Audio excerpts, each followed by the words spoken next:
Ah, os fãs.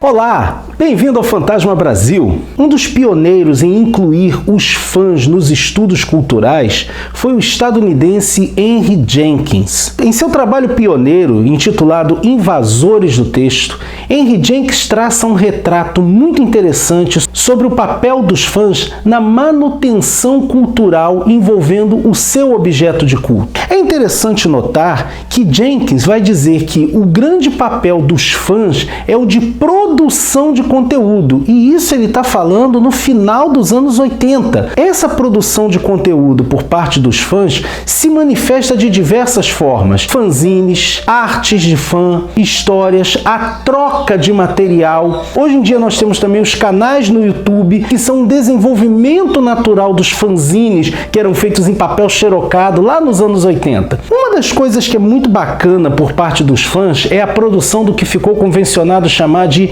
fan art ou arte de fã. A fan art, de um modo geral, seria todo produto artístico produzido por um fã envolvendo o seu objeto de culto. E aí nós temos as fanfics, ou fanfictions, que são pequenas histórias escritas pelos fãs envolvendo os seus personagens. Temos atualmente também os fan movies, onde nós vemos fãs que produzem filmes a respeito do personagem que gostam. O bacana da fanart é que ela possibilita ao fã se apropriar em parte do seu objeto de culto. Ele passa, de uma certa maneira, a fazer parte daquele universo. E também é interessante que ele pode ir por caminhos que nem sempre as narrativas oficiais vão seguir. De um modo mais restrito, temos chamado de fanart as ilustrações feitas por fãs. Essas ilustrações são interessantes porque você pode ter, inclusive, algumas releituras do personagem. Você pode modificar coisas do personagem, tentando imaginar como seria ele em um outro contexto. Nesse nosso episódio, nós vamos abordar a fanart do fantasma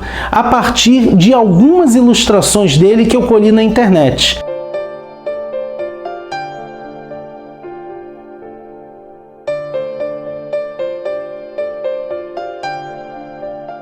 O que vamos tomar como fanart são basicamente o quê? Ilustrações feitas por fãs e, muitas vezes, ilustrações feitas por fãs que são ilustradores profissionais, mas que não trabalham exatamente com o personagem, e aí eles se dão ao luxo de vez em quando fazer algumas ilustrações. Eu separei para comentar aqui 5 fanarts que eu acho muito interessantes. Eu procurei ter o cuidado de escolher fanarts que eu soubesse os nomes dos seus autores, para não ficar uma coisa só a fanart pela fanart. Eu procurei colocar, inclusive, os links para blogs, sites e perfis dos artistas na descrição do vídeo. Vai lá que você vai encontrar. A primeira que eu destaco é a de Dennis Chacon. Eu acho muito bacana essa fanart porque ela enfatiza os elementos principais do fantasma, os elementos clássicos do fantasma, A gente tem ele com uma questão assim, a força, a musculatura muito bem desenhada. Ele está totalmente imerso na tradição, no cânone, embora o Dennis Chacon também se dê ao luxo de fazer algumas alterações. A gente pode ver, por exemplo, o cinturão do fantasma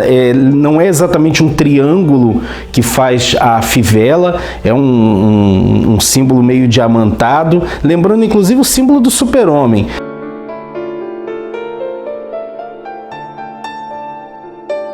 Gosto do que ele faz com a expressão do fantasma, essa expressão fechada. Lembrando que o fantasma é um combatente do crime, então ele tem que assustar mesmo. As armas estão muito bem detalhadas. Eu gosto muito desse efeito da fumaça saindo pelo cano. Gosto desse efeito de luz sobre o fantasma. Acho essa arte assim muito legal. Na sequência, eu vou escolher a do Fran Tapias. É um artista espanhol e, gente, olha que bacana o que ele fez. Ele está totalmente totalmente dentro do cânone do Fantasma, mas ele também faz umas alterações, né, com o personagem. O design do uniforme está levemente diferente, você tem uma leve diferenciação de cor. Eu sei que nem sempre os fãs gostam dessas mudanças, mas eu achei que ficou interessante. Um destaque aqui vai para as luvas que o Fantasma usa, que era algo que tinha no desenho original. A primeira aventura do Fantasma, ele aparece de luvas. A primeira vez que ele aparece de luvas. Gosto da maneira como ele integra o cinturão do Fantasma na sua roupa. É como se um fosse uma extensão do outro, né? A máscara muito mais realista, né? Uma coisa bem realista, uma expressão dura, e é aquilo, é um fantasma com cara de espanhol mesmo, né? Muito legal essa arte do Fran Tapias.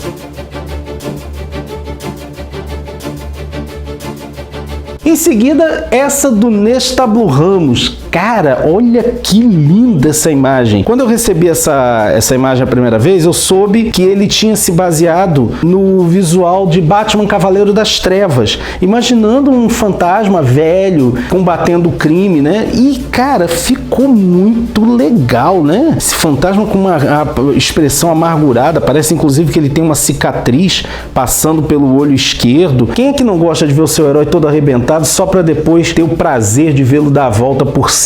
Eu gosto dessa arte justamente porque essa coisa da releitura é algo que sempre me chama atenção. Tem fãs que não gostam de releituras. Eu adoro. Eu acho muito interessante quando a gente, principalmente a gente enquanto fã, pode fazer releituras do personagem, porque isso mostra a força desse personagem. Eu acho interessante quando às vezes você tem uma editora que compra a ideia de fazer releituras. Pode dar certo, pode não dar certo, mas poxa, esse é um risco que a gente corre. E aqui nós temos uma outra arte do Ricardo Leite. Gente, eu gosto dessa arte porque ela é extremamente detalhada, né? O Ricardo Leite se dá o luxo de fazer uma arte que dialoga com a tradição barroca. O barroco era um movimento estético que carregava muito nos detalhes, e aqui a gente tem uma arte cheia de detalhes, né? Você pode pegar, por exemplo, a expressão do Gurão, uma expressão rude. O próprio fantasma tem uma expressão dura, parecendo um homem envelhecido. Esse detalhe aqui dele beijando a Diana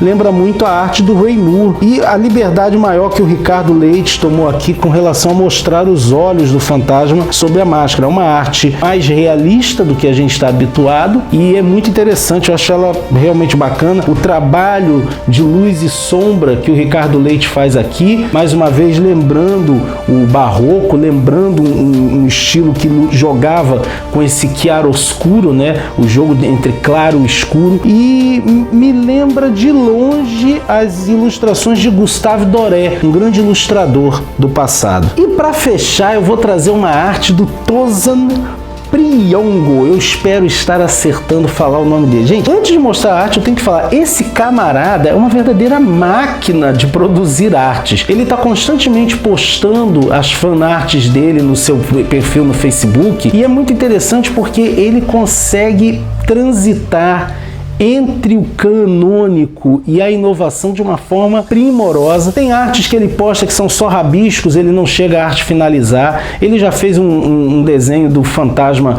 com o Coringa, ele já fez um desenho do fantasma usando uma armadura como a do Homem de Ferro. E, gente, eu gosto muito do trabalho dele, e quando ele resolve finalizar as obras, aí é que ele se mostra. E essa que eu escolhi para mostrar para vocês, eu acho muito legal, que é o fantasma numa luta medonha contra o predador. Olha isso, gente.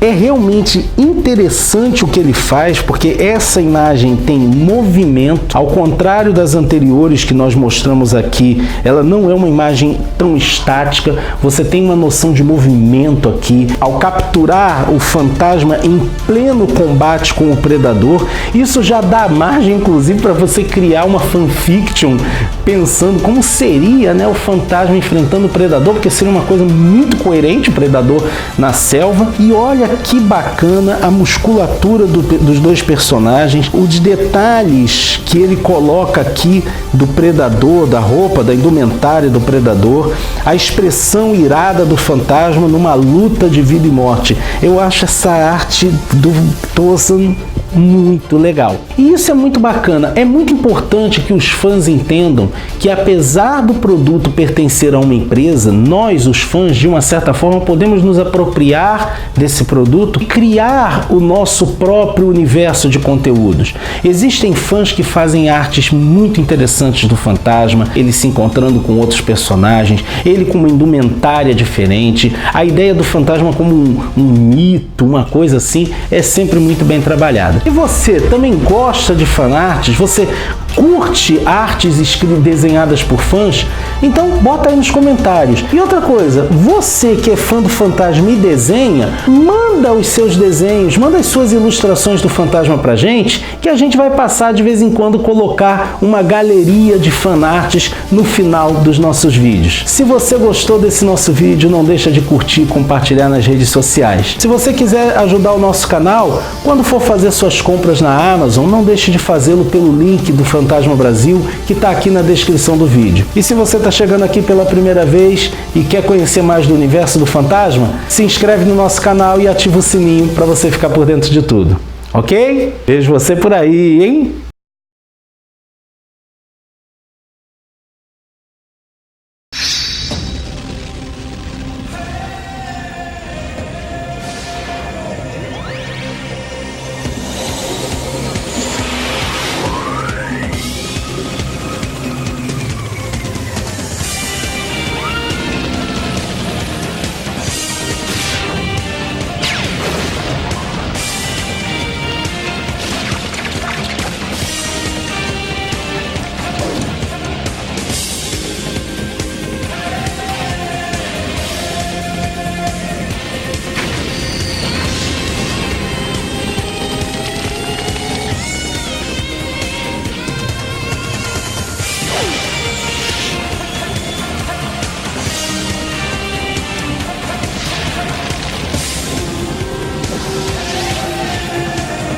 Фантом 2040.